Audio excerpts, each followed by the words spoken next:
I don't know what to say about this episode. Hi everyone, so as you can see I have done what I promised. I am Amy Pond. Kind of. I can't do a Scottish accent, but I might try at the end of the episode review. Yeah, on to the review now. So, I was going to give you a synopsis, but this episode was kind of all over the place, so I don't really know where to go with it. All I know is that the doctor, Clara, and Jenny, Strax, Vastra all went to Trebalon, some place that started with T. That was where the doctor's grave was. And you're never supposed to go to where you die. I actually thought he was going to say home. And they tricked us in quite a few of the ads thinking that he was going back to Gallifrey, which would have been cool, but obviously they have the time lock and you can't do that. So we're just going to have to live with that, not ever going back to Gallifrey. But we had some really kind of interesting moments. I don't know what River's purpose in this episode was, other than to make me cry every 5 friggin' seconds. But yeah, long story short, we found out why Clara was the impossible girl. And we got introduced to the new doctor as such, played by John Hurt. Now, when I saw John Hurt, I may or may not have screamed because, hello, he's John Hurt. I mean, if you don't know him from much, at least know him as the voice of the dragon from Merlin. My many critiques of this episode was especially centralized around the fact that this really didn't need to happen. There was really no need for the Great Intelligence to come back, like, for any reason. Secondly, this episode felt really rushed. I don't know if that was just me. Like, at the start, you know, that whole thing about, oh, the TARDIS, she's putting up a fight, and in less than 30 seconds, probably about 10 seconds, he worked out how to get past her, conveniently. Again, I don't know why River was here.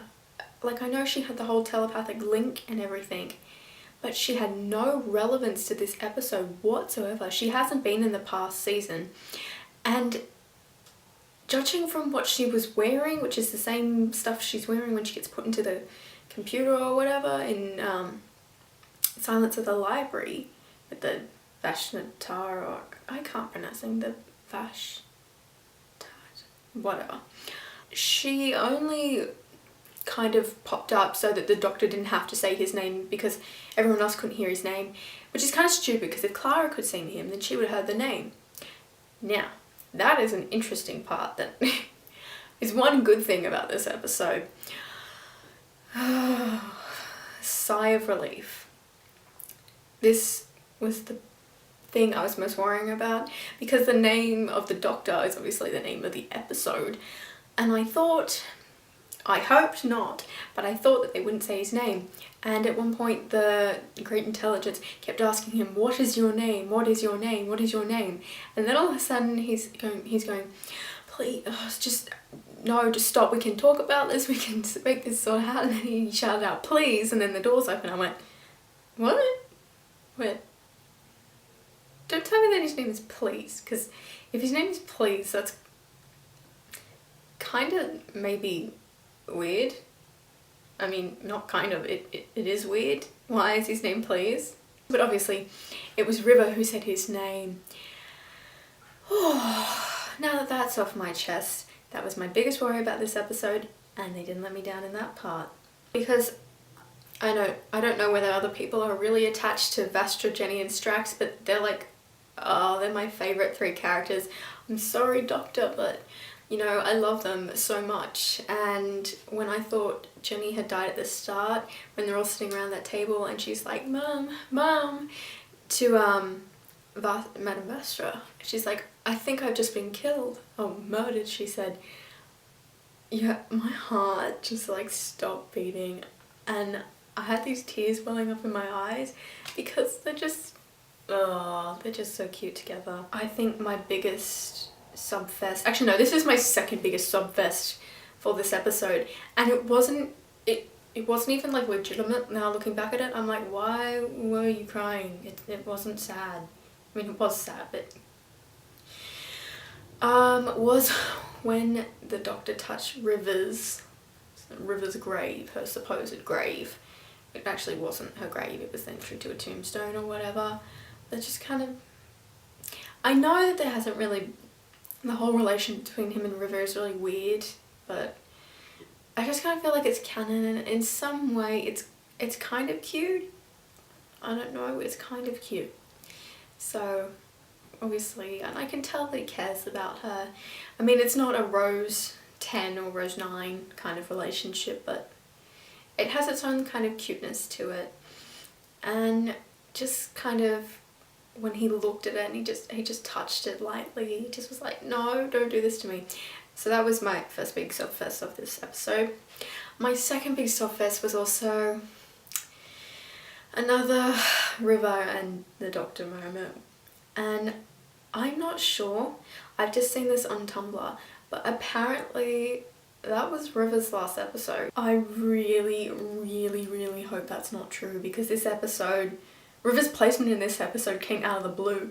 I still wanted to see them have that like sunset in, I can't remember where the place was, but obviously in Silence of the Library, when she talked about he must have known that she was going to die soon, because it was as soon as they had that sunset.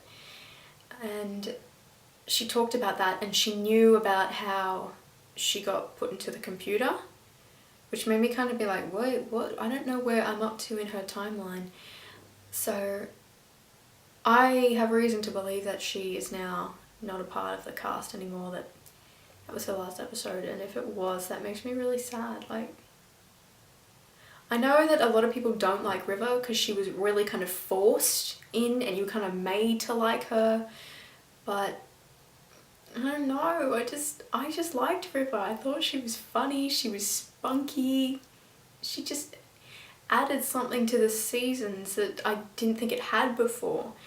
And to think that she's gone, to think that, you know, so, she's just awesome, and I don't want her to be gone, so fingers crossed she's not, because that would suck.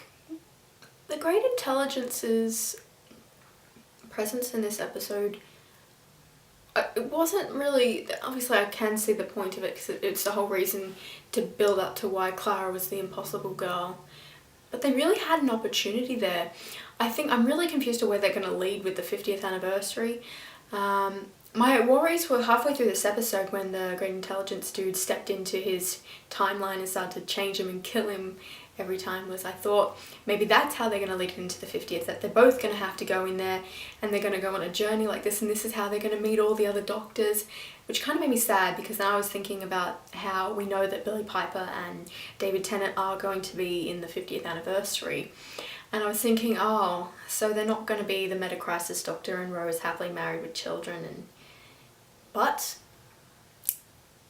as we know, Clara jumped into the timeline thing and saved him, and that's why she's present, that's why she's in the Victorian era, that's why she's in Asylum of the Daleks, all these kind of places. And you know, I kind of, it's not so much a letdown, but I thought it was going to be, I thought her presence was going to be a bit more, oh my god, I was not expecting that.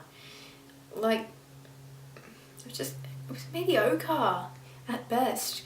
And it really, really reflected Donna, like, a lot, about some ordinary girl who doesn't really seem special, but in the final episode of the season, or almost the biggest episode of the season, she suddenly discovers that she has a greater purpose, that she has to save the Doctor and all this kind of stuff. And I was just, been there, done that, next please.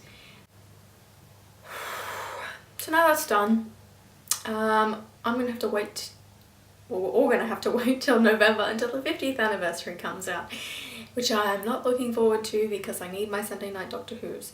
So I've been looking at your guys' requests. That was really bad grammar, but I'm gonna continue on anyway.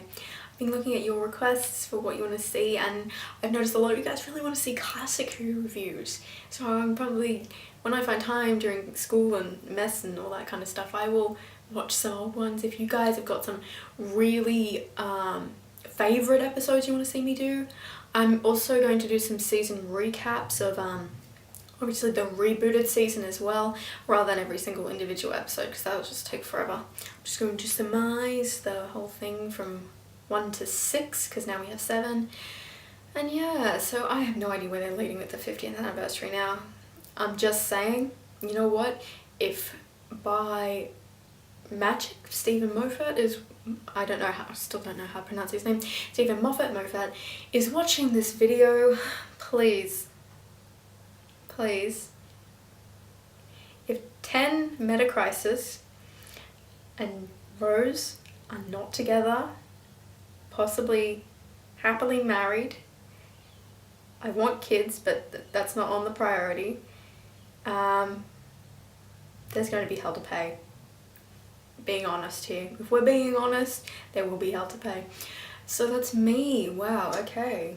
I suppose this is goodbye until next time.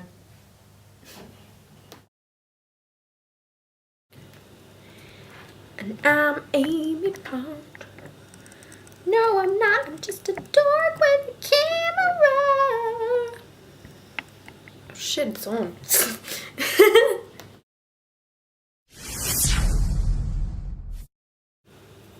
I promised. I did promise. Okay, we're gonna do this. I can probably only say Rory and... Okay, we're gonna do this. Doctor. That was so bad. Okay, we're gonna say Rory now. Okay. Rory. Oh god, that's so bad. Okay, remind me never to do a Scottish accent, because just no. So that's me, and I'm a dog. Ciao until next time.